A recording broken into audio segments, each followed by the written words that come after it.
वहीं से आप मत कीजिए, आप जाइए। चलो आ जाओ, आ जाओ। अरे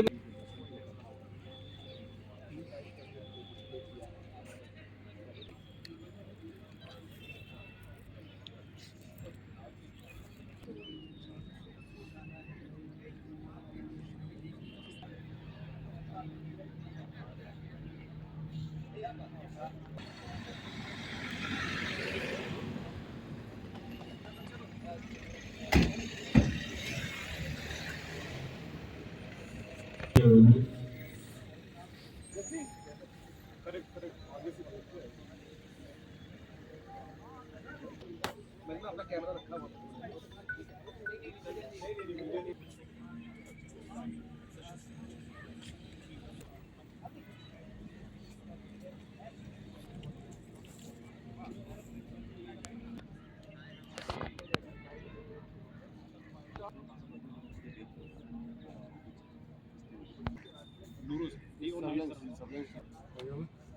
drone counter drone system, drone को जाम करने की।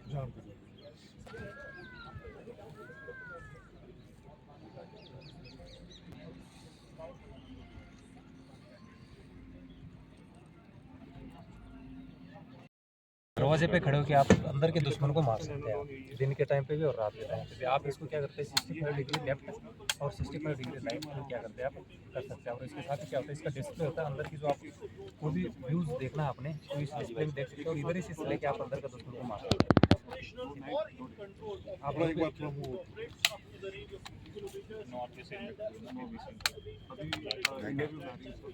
और आप इसके माननीय राष्ट्र मंत्री, माननीय रक्षा मंत्री श्री राजनाथ सिंह जी,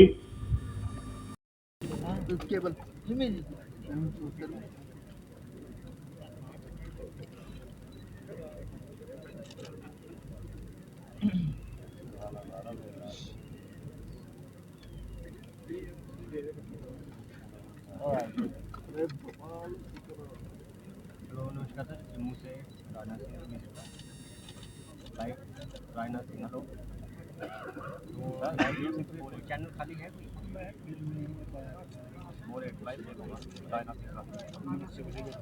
हाँ विजय नमस्कार सर। हाँ जी सर नमस्कार। 10 पे दिया 10 पे। हाँ नमस्कार। 10 नंबर पे उम्र भी तेरी खबर सही नहीं 10 पे 10 खाली 10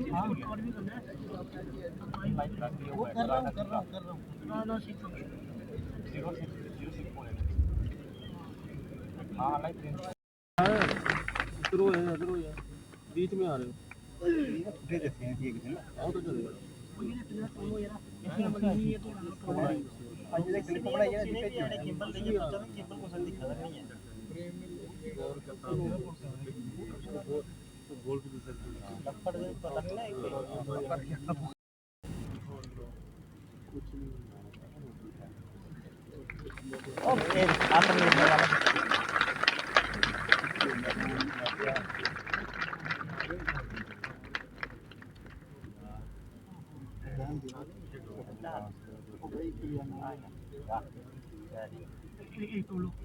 यार लो कर लो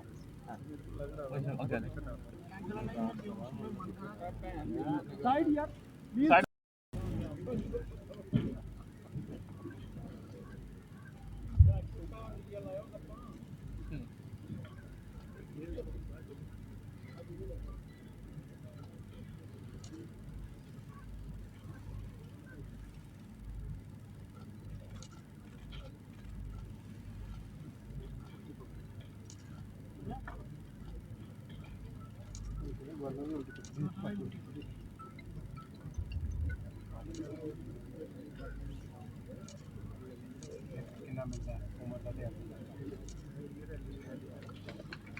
धन्यवाद।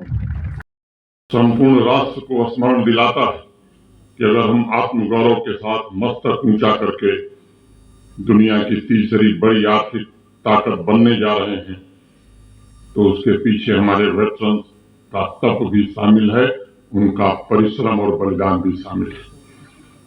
मैं देश के आदरणीय प्रधानमंत्री श्रीमान नरेंद्र मोदी जी तथा भारत के रक्षा मंत्री आदरणीय श्री राजनाथ सिंह जी के प्रति हृदय से कृतज्ञता ज्ञापित करना चाहूंगा जिन्होंने वीरता और बलिदान के प्रतीक भूतपूर्व सैनिकों के सम्मान में हर वर्ष 14 जनवरी को इस पावन और पवित्र दिवस को एक बड़े उत्सव के रूप में मनाने का फैसला लिया है।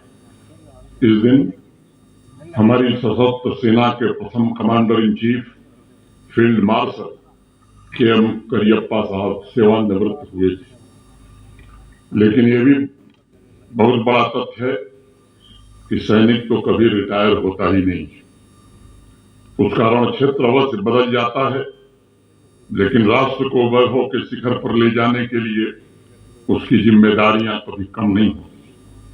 अपने सेवा काल में रक्त से विजय गाथा लिखने वाले सैनिक रिटायरमेंट के पश्चात भारतवर्ष की संपन्नता और समृद्धि के उपाय करने में सदैव लगे रहते हैं, जिसे मैं समाज की सबसे बड़ी प्रेरणा शक्ति मानता हूं।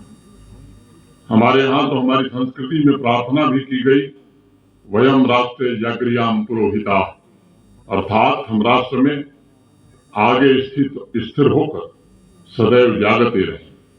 इस प्रार्थना का जीवन स्वरूप मुझे अगर कहीं दिखाई देता है तो अपने वेटरन्स में नजर आता है, जो स्वयं भी जागते हुए राष्ट्रीय मन को सदैव जगाते रहते हैं और विशाल जनशक्ति को राष्ट्र निर्माण के लिए प्रेरित भी करते हैं। आत्मशक्ति, पौरुष, आत्मनिर्भरता, समर्पण, त्याग, पराक्रम, सेवा और बलिदान, ये कुछ ऐसे शब्द हैं जो युद्ध के मैदान में तो सैनिकों के लिए निर्णायक साबित होते हैं, लेकिन शांति के दिनों में भी हमारे वेटरन्स का अचूक हथियार बनकर सामाजिक न्याय के साथ सर्वांगीण उन्नति का प्रयत्न करते हुए युद्ध में कुर्बानी देकर राष्ट्र ने जो लाभ प्राप्त किए हैं उसे संरक्षित रखने में मदद करती है। आज हमारा देश जिस तीव्र गति से समृद्धि और विकास की ओर आगे बढ़ रहा है, उसमें जल, थल, नभ में अपने जीवन का हर क्षण खपाने वाले सैनिक, भूतपूर्व सैनिक और उनके परिवारों का बड़ा भारी योगदान है।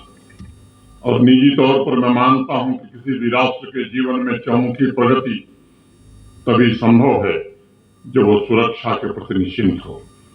सीमाओं पर तैनात सैनिक राष्ट्र की सुरक्षा और विकास दोनों की गारंटी है।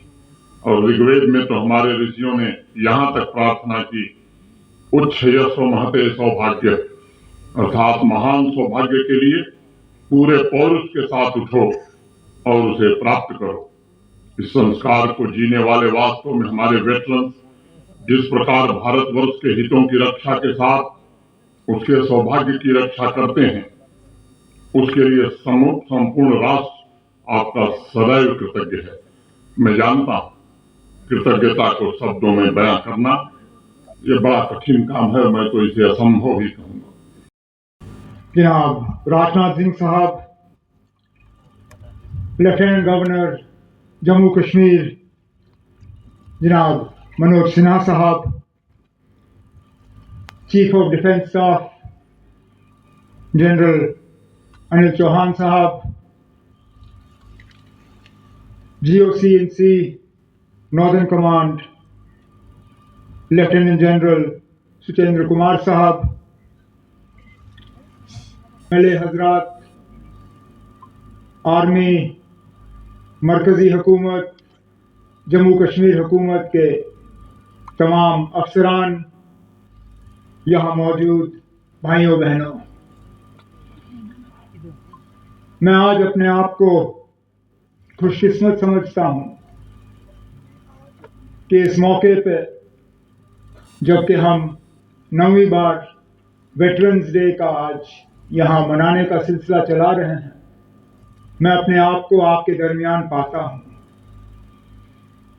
अपने काम के सिलसिले में कुछ ऐसे दिन मुझे मिल जाते हैं जो यादगार के तौर पे फिर हमेशा के लिए रहते हैं। ये शायद एक ऐसा ही दिन होगा, क्योंकि मुझे आज आपके दरमियान थोड़ा सा समय बिताने का मौका मिल रहा है, और आप लोग वो हैं जिन्होंने इस मुल्क के लिए सारा कुछ दिया। आपके बारे में जब कहा जाता है तो ये कहा जाता है, वो कहते हैं जब आप घर जाओगे तो उनको वहां पे बता देना कि उनके कल के लिए हमने अपना आज कुर्बान किया। आप वो लोग हो जिन्होंने अपने कल का फिक्र नहीं किया। आप वो हो जिन्होंने अपनी जान की परवाह नहीं की।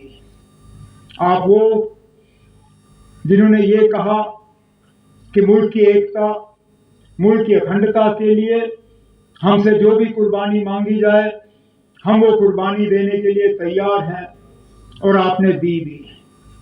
आपने अपना फर्ज भरपूर तरीके से निभाया। अब हमारा फर्ज है कि हम अपना जो है अपना काम करें और आपका ख्याल रखें। आपने मुल्क का ख्याल रखा, मुल्क का ख्याल रखते हुए आपने हम सब का ख्याल रखा। हम रात को चैन की नींद सोते हैं ये जानते हुए कि सरहदों पे आप जैसे लोग खड़े हैं। आप हैं जो हमारे इस मुल्क के दुश्मनों का मुकाबला करेंगे। आप हैं जो हमारी सुरक्षा का पूरी तरह से बंदोबस्त करेंगे। आप हैं जो ये तय करते हैं कि हम अपनी रोजमर्रा की जिंदगी जो है आराम से बिता पाएं। और अब हमारा फर्ज बनता है कि आपकी कोई मुश्किल ना रहे, आपकी कोई परेशानी ना रहे, आपको कोई तकलीफ ना हो। और ये जब हम करें तो हमें ये समझ के नहीं करना चाहिए कि हम आप पे एहसान कर रहे हैं, क्योंकि ये हमारा फर्ज है।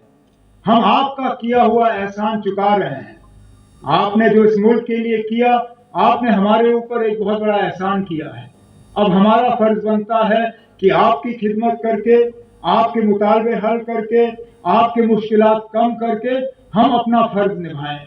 और मैं आज इस मौके पे आप सबको यकीन दिलाना चाहता हूं कि जम्मू कश्मीर हुकूमत के तरफ से जितना अभी तक हमने किया है वो हम जारी रखेंगे।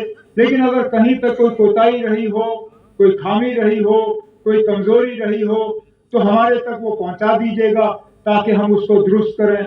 हमारी कोशिश रहेगी कि रिक्रूटमेंट में जहां रिजर्वेशन का सिलसिला आपके लिए रखा गया है उसको पूरी तरह से इस्तेमाल किया जाए।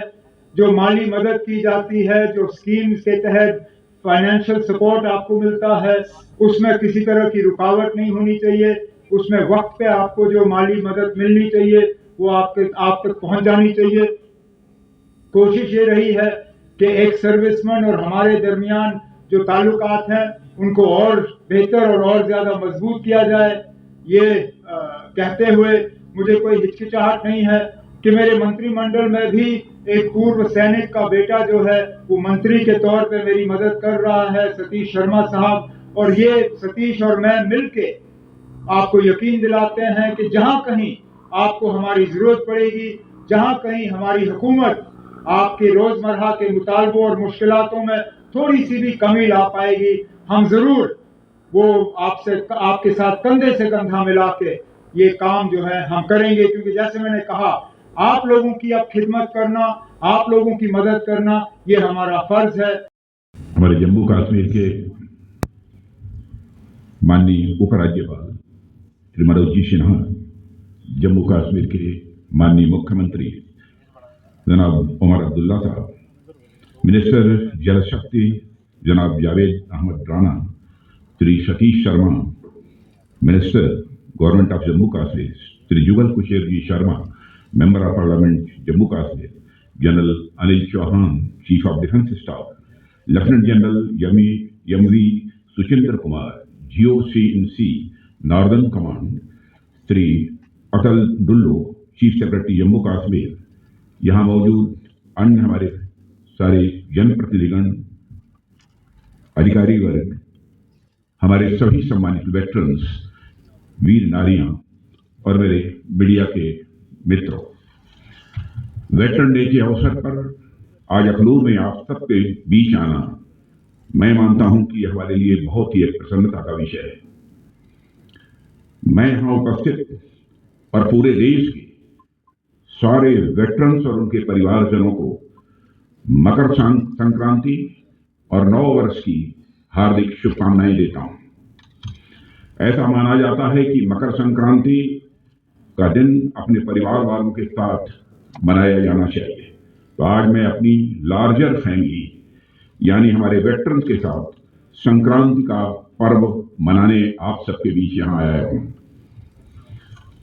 साथियों, नाम इसके भले ही अलग अलग हों, लेकिन आज के दिन का उल्लास पूरे देश में एक जैसा ही रहता है। इसलिए इस मंच से मैं आज के दिन का उत्सव मनाने वाले हर एक भारतीय को अपनी तरफ से ढेर सारी हार्दिक शुभकामनाएं देता हूं। और ये अच्छी बात है कि इस बार का वेटरन्स डे समारोह हम सब अखनूर कश्मीर में मना रहे हैं। यह निश्चित जुड़ाव महसूस नहीं कर पाए। मैं इतिहास के उन पन्नों को नहीं पलटना चाहता हूं, मैं बस यही कहना चाहता हूं कि वो पुराने दिन अब चले गए। अब हमारी सरकार की सबसे बड़ी प्राथमिकता है कि हमें कश्मीर और देश के बाकी हिस्सों में जो भी थोड़ी बहुत दिलों की दूरियां रही होंगी उसको मिटा देना है।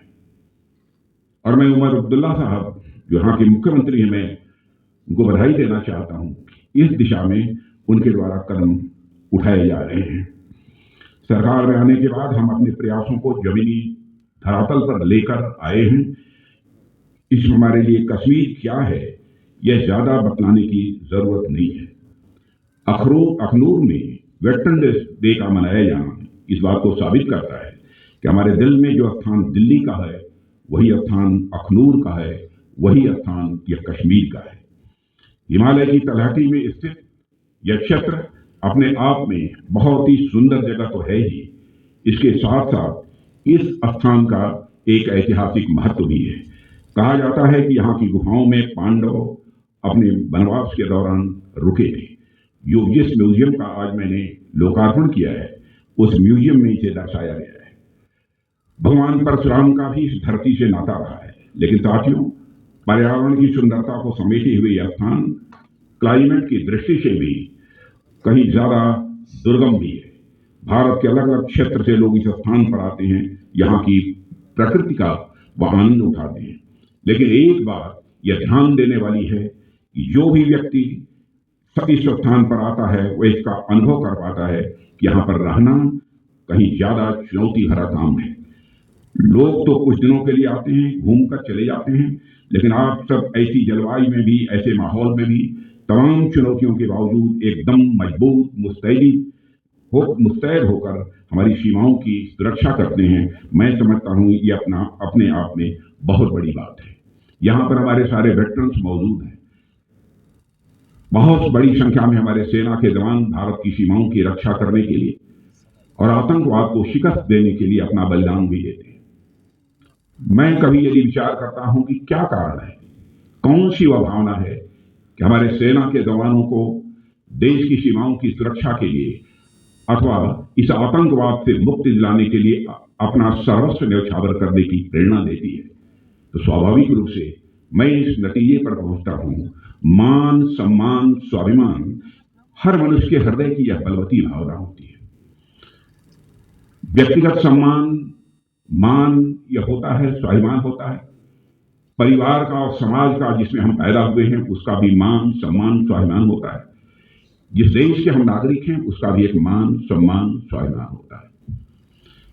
मान, सम्मान, स्वाभिमान को लेकर ही शायद यह भावना लोगों के अंदर पैदा होती होगी। हम अपना प्राण न्यौछावर कर देंगे लेकिन अपने देश की सीमाओं की सुरक्षा करके ही रहेंगे, यह संकल्प उनके मन के अंदर पैदा होता है। जिस समय हमको आजादी हासिल नहीं हुई थी उस समय चंद्रशेखर आजाद, सरदार भगत सिंह, अशफाकुल्ला जैसे जवानों ने हंसते हंसते भारत माता की पैरों में पड़ी बेड़ियों को काटने के लिए अपना सर्वस्व बलिदान कर दिया। कौन सी वह प्रेरणा थी जिसने उन्हें अपना सर्वस्व बलिदान करने की भावना उनके अंदर यह पैदा की? वह प्रेरणा थी मान, सम्मान और स्वाभिमान की, देश के मान, सम्मान और स्वाभिमान की भावना, जिसके लिए उन्होंने अपना सर्वस्व न्यौछावर किया। चंद्रशेखर आजाद इसी इलाहाबाद के कंपनी गार्डन में अपनी रिवॉल्वर की गोलियों से अपने अंग्रेज दुश्मनों को भूनते भूनते जब रिवॉल्वर की अंतिम गोली शेष बची तो उन्हें इस बात की चिंता सताने लगी कि कहीं विदेशियों के रिवॉल्वर की विदेशी गोली हमारे जिस्म में प्रवेश कर हमारे जिस्म को नापाक न कर दे। इसलिए उन्होंने अपने रिवॉल्वर की अंतिम गोली अपने ही सीने में दाग लेने का काम किया था। तब जाकर यह भारत आजाद हुआ है। कौन भूल सकता है उस अशफाकुल्ला खां को? 21 साल की जवानी थी, मां कहती थी बेटा शादी कर ले, लेकिन अशफाकुल्ला के दिल में आजादी हासिल करने की दीवानगी थी। बार बार वह मां के आग्रह को टाल देता था, लेकिन अंग्रेजों की हत्या करने के मामले में जब फांसी की सजा हुई, फांसी के तख्त पर ले जाया गया, तो मजिस्ट्रेट ने पूछा, बोलो अशफाकुल्ला, तुम्हारी अंतिम मुराद क्या है? जो भी तुम्हारी अंतिम मुराद होगी, यह संदेश तुम्हारी मां तक पहुंचा दिया जाएगा। बहादुर अशफाकुल्ला, राष्ट्रीय स्वाभिमान के धनी अशफाकुल्ला खान ने मुस्कुराते हुए यह कहा कि मेरी मां की अंतिम इच्छा थी कि अशफाकुल्ला उसका बेटा शादी कर ले। आज मैं यहां पर खड़ा हूं, जाकर मेरी मां तक यह संदेश पहुंचा दे कि तुम्हारा बेटा आज फांसी के तख्त पर खड़े होकर तुम्हारी मुराद पूरी करने जा रहा है। यह स्वाभिमान की भावना थी, राष्ट्रीय स्वाभिमान की भावना थी, जिसमें चंद्रशेखर आजाद, सरदार भगत सिंह, अनगिनत ऐसे लोग हैं जिनको कि देश के लिए अपना सर्वस्व न्यौछावर करने की प्रेरणा थी। और मैं मानता हूं कि हमारे देश की सीमाओं की सुरक्षा में भी जिन लोगों ने अपना बलिदान दिया है, सेना में शामिल होने का जो फैसला करते हैं, उनके अंदर भी यही राष्ट्रीय स्वाभिमान की भावना है जो उन्हें प्रेरित करती है। जानते हैं हमारी जिंदगी कभी भी जा सकती है, और इस सच्चाई को समझते हुए भी वो सेना में शामिल होते हैं, अपना बलिदान देते हैं, भारत के आन बान शान की व सुरक्षा की अपनी जिम्मेदारी का बखूबी यहां पर निर्वाह करते हैं। आज यदि वेटरन्स डे पर यहां पर मौजूद हूं, तो मैं शीश झुकाकर सारे वेटरन्स को और उनके सभी परिवार के सदस्यों को जहां मैं नमन करता हूं, वहीं पर आप सबके बीच यहां पर खड़ा हूं। तो जो आज हमारे बीच नहीं है, जिन्होंने देश की सीमाओं की सुरक्षा के लिए अपना सब कुछ न्यौछावर कर दिया, उनकी भी स्मृति को, उनकी याद को मैं एक बार पुनः नमन करना चाहता हूं। उनके शौर्य, पराक्रम और यह बलिदान का परिणाम था। आप इतिहास उठाकर देखिए, भारत से हुई हर जंग में पाकिस्तान हारा है, चाहे 1948 में हुआ कबायली हमला हो, या 1965 का युद्ध हो, या 1971 का युद्ध हो, या फिर 1999 का कारगिल युद्ध हो। हर लड़ाई में पाकिस्तान को हार का मुंह देखना पड़ा है। अवैध घुसपैठ और आतंकवाद को हवा देने का काम 1965 के जमाने से लगातार हमारा पड़ोसी देश करता चला आ रहा है। उसकी यही उम्मीद रही है कि जम्मू और कश्मीर में जो हमारे मुस्लिम आबादी के लोग हैं, वह पाक फौज के साथ खड़े होंगे, लेकिन उनकी मुराद न पूरी हुई है और न कभी भी वह पूरी होने पाएगी, यह मैं पूरे विश्वास के साथ कह सकता हूं। क्योंकि आपने देखा होगा, न तो 1965 में यहां के लोगों ने पाकिस्तान का साथ दिया, न ही आतंकवाद के इस दौर में साथ दिया, बल्कि आतंकवाद से लड़ते लड़ते हमारे कई मुस्लिम भाइयों ने भी अपनी शहादत दी है। मोहम्मद उस्मान को भी मैं नहीं भूल सकता। पहले ऐसे मुस्लिम और सैनिक थे जिन्होंने देश की सीमाओं की सुरक्षा के लिए अपना बलिदान दिया था। पाकिस्तान अपनी तरफ से पूरी ताकत झोंकता है कैसे भारत को डिस्टेबलाइज किया जाए। इसके बावजूद पाकिस्तान ने आज तक आतंकवाद का दामन नहीं छोड़ा है। आज भी 80% से अधिक आतंकवादी पाकिस्तान से ही भारत में आते हैं। सीमा पार से जारी आतंकवाद 1965 में ही समाप्त हो गया होता यदि तत्कालीन सरकार ने जंग के मैदान में मिली कई स्ट्रेटेजिक एडवांटेजेस को बातचीत की मेज पर स्ट्रेटेजिक एडवांटेजेस में न बदल दिया होता। स्ट्रेटेजिक एडवांटेजेस हमको मिली थी, लेकिन बातचीत की मेज पर स्ट्रेटेजिक एडवांटेज में हम नहीं बदल पाए। यह आरोप नहीं है, जो हुआ उसके पीछे उस समय उनकी कुछ सोच रही होगी, उसकी चर्चा मैं यहां पर नहीं करना चाहता। साथियों, 1965 के युद्ध में भारतीय सेनाओं ने हाजी पीर पर तिरंगा लहराने में सफलता हासिल की, मगर उसे बातचीत की मेज पर छोड़ दिया गया। यदि न हुआ होता तो शायद आतंकवादियों की घुसपैठ के रास्ते उसी समय बंद हो गए होते, मैं ऐसा मानता हूं। इसकी शुरुआत हमने जम्मू और कश्मीर से धारा 377 समाप्त करके की है।